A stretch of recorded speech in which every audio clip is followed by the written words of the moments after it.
Hey there, the team over at WORKPRO sent me 40 feet of their corrugated metal edging, and I just finished installing it.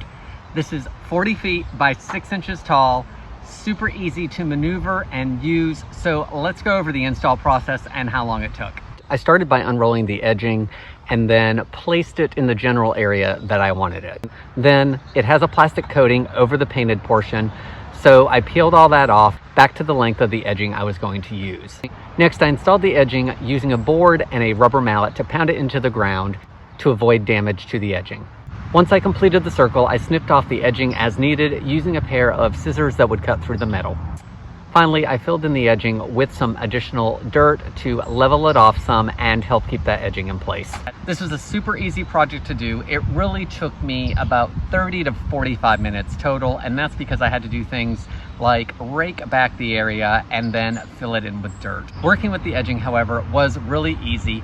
The only problem I had, which was stated in the directions, is in a couple areas I have some really compacted ground and it took some additional work to get it in place just right. If you're looking to install some edging around that flower bed or pathway that is easy to maneuver and the install takes minimal tools, then I hope this video helps you decide on if this is a good product for you.